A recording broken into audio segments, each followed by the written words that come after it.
I like to use the acronym of grace, God's riches at Christ's expense. It just helps me to remember that definition, but that helps me.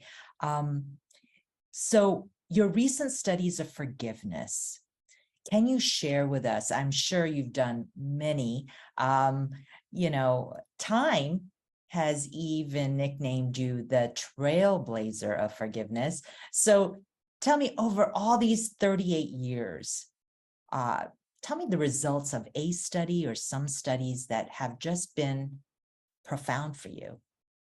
Okay, other than the Suzanne Friedman incest survivor study, which was profound, that was the mid-90s, we recently had a publication in 2021.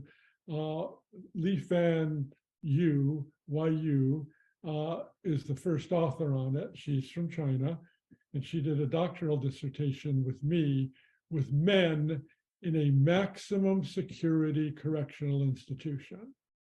And when people get into a maximum security institution, they've done very serious things.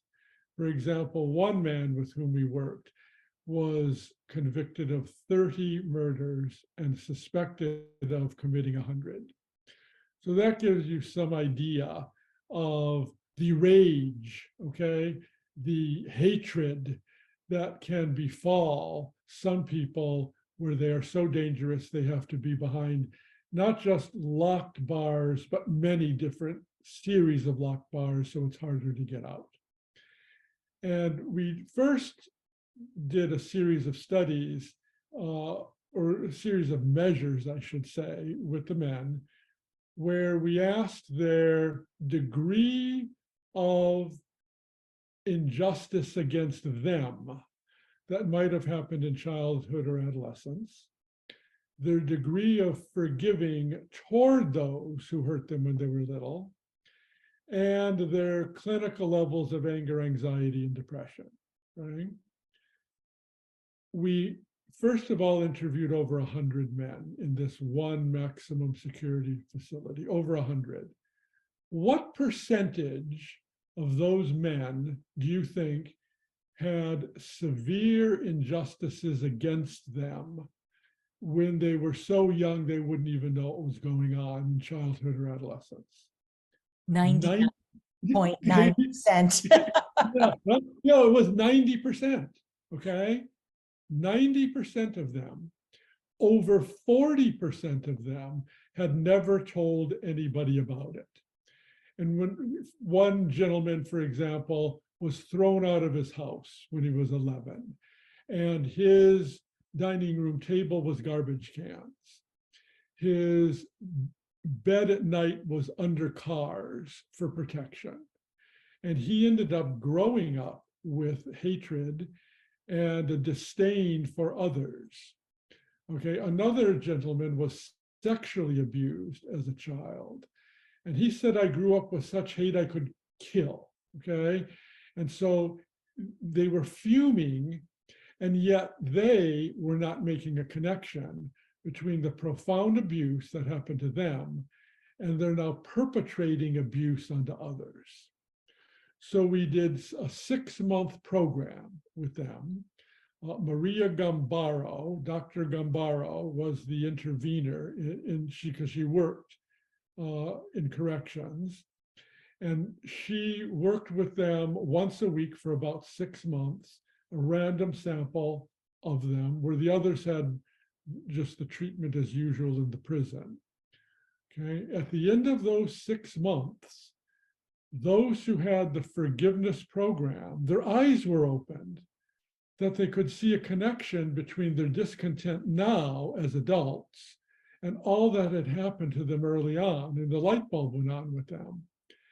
They not only forgave those who perpetrated profound injustice against them, leading to great trauma, but they ended up going from clinically angry, anxious, and depressed to normal levels. The other group still was clinically angry, anxious, and depressed, still not forgiving. They went through the program for 6 months, and the same thing happened. Many of them went to medium security prisons after this because they had their anger under control.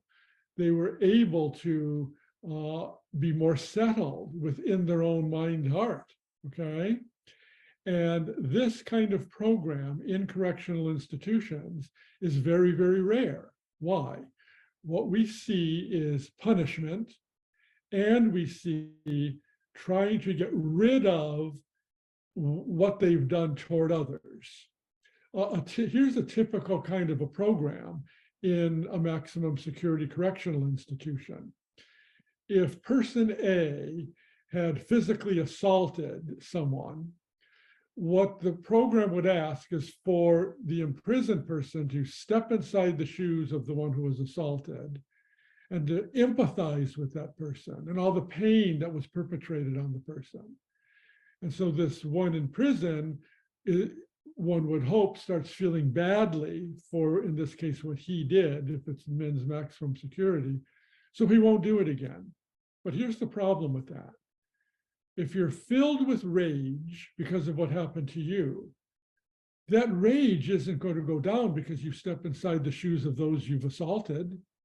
You're still going to have the rage within you of what happened to you, which is going to thwart your ability to empathize with others, including those you've attacked. And so what we've done is changed the way rehabilitation in prisons ought to work. First, see who has been deeply, profoundly, unjustly treated earlier, prior to a prison record, prior to crime, heal that trauma, and then go with your programs of stepping inside the shoes of those you've assaulted. They'd be more open to that, you see. But the rehabilitation hasn't, shall I say, matured enough yet, because people are stuck with what they've already approved. And I think it's time to change that, because we're not asking them to change how they go about it. We're asking them to add a component. Be aware of the grave wounds that have happened to those who are inside the prison walls, heal those people, and then proceed. I think it's a tragedy that the eyes aren't opened to that yet. Is that happening in our prison systems at all, Robert? Probably a little bit here and there, but it's not a norm. It's not typical, okay? And even in terms of our findings, there's a certain resistance, primarily because of overcrowding or huge demands on officers, and I understand that. Asking for something new can be very, very hard, but lives are at stake. And I think because this has been shown to be, I would call it a profound finding, I think it's time to make room for this far more than has been the case to date. What is your dream, Robert? Programs like the one you're describing, maybe in the prison systems, but maybe even more of a one-on-one. Like if you were to tell someone who is really struggling with forgiveness, maybe they're the offender or maybe they're the victim, either way, what is your hope? Well, my hope would be that those who are having conflicts, let's say as an example in a marital situation, would be aware of the wounds that they have brought into the marriage and talk with each other about their mutual woundedness, so they see patterns that right now are not really well explained. For example, if the woman was constantly criticized by her mother when she was growing up, some mild criticism from the husband, who doesn't mean a lot of harm, could trigger a lot of anger, and he could be very confused about that. And then he gets angry with her, and the anger begets more anger. And so I would like to see people be aware of the woundedness that they carry into relationships, talk it out with one another, heal those, and then help one another when they trip up in the imperfect relationship, which they have now, because all relationships are imperfect. I think that simple move of being aware of the woundedness each brings into the marriage would save a lot of marriages. let's face it, the divorce rate nowadays in the United States is astronomically high relative to 50 years ago. This, I think, would be a protection of hearts. It would be a protection of bank accounts. It would be a protection of continuing to love each other in a charitable way, as Thomas Aquinas talked about, even when it's a little difficult. And putting forgiveness into that, I think, would make people happier. The self-awareness of our wounds and wanting to, what I call, look under the hood and see if there's any check engine lights in any area of our lives that needs attention. Just how important is that? Whether you're single, whether you're married, whether you're youth. I think it's critical. I have a book called The Forgiving Life. And in there, I challenge people to create what I call a forgiveness landscape. And here's what the forgiveness landscape is. I say, if you want to be rid of all the resentments in your life, and that's not the healthy anger, that's the anger that abides and stays with you. I said, try the following exercise.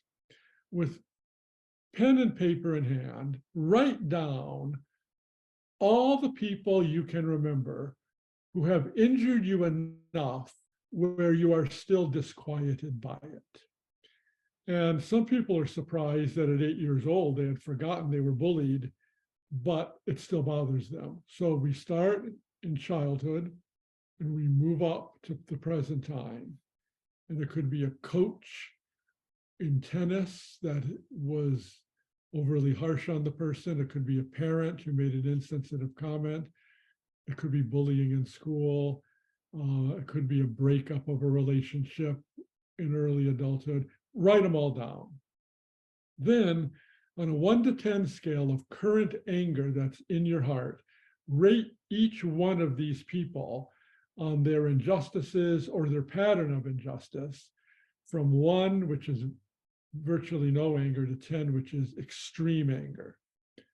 And then look at these numbers of anger for each one of the people, and now order these people from the least amount, but still bothers you, maybe a 4 or 5 or a 6 you've given it, all the way up to the person or persons where you're still at an 8, 9, or 10. And start with the people lower in the hierarchy, because it's easier to forgive people where you have less anger. And go through our process of forgiveness, which is outlined in 3 of my self-help books, and walk yourself through this, or with a therapist. Give the therapist one of the books and work on it together. And when you've forgiven one person, go up the hierarchy with where you have a little more anger. And you keep moving up until you've, what I say, built your forgiveness muscle, because you've hit the forgiveness gym a lot and you're becoming forgivingly fit. Then you're more ready to tackle those who've really brutalized you, like the gentleman whose mother threw him out of the house when he was 11. You don't want to start there necessarily, because that's too hard. But if you start with the 8-year-old who bullied you when you were in elementary school, you're working toward the tough ones. And as you practice this moral virtue, Aristotle tells me, the more you practice it, the more proficient you get. You're then ready for the big ones. And once you can then clear your heart, soften your heart toward those who are very much disquieting now, you're going to have an inner peace that you didn't even realize you could have. And Robert, I know we start this journey with ourselves, but ideally it's being able to share it with a group of like-minded individuals where I believe maybe the real transformation happens. Yeah, if you can get support, that's really, really wonderful, because then you all share woundedness and you share insight and you share support. And as you do that, then you can see you're not alone in your woundedness. You can gain insight into what are some of the steps or the units that you want to go through as you forgive. And as you see people working through some of these, that can encourage you to try that. And as you get the support, that gives you the motivation to persevere. Because remember, the Suzanne Friedman study, it took them a year to forgive. And having the support of others might help you stay on the forgiveness path. And so the expectations, our expectations on what happens when we forgive, we should give ourselves a lot of grace and that it will take time. Right. I think we have to have that expectation. Forgiveness is not what I call a quick fix. It's because it's a heroic virtue. What you're doing, you had mentioned the idea of grace is the unmerited gift with Christ. Well, what you're doing in that case, as you had mentioned, you're taking up your cross with Christ. And what you're doing is you're walking this pathway of forgiveness with Christ, with your cross, for the one who hurt you. And that's when it's more likely to have a softened heart, because Christ had a softened heart for you, dying for you before you were even born. And so if he did that for you and you are forgiving, you could say, maybe I can offer some of that kind of agape love, that kind of sacrificial love to the one who hurt me, because I have experienced it.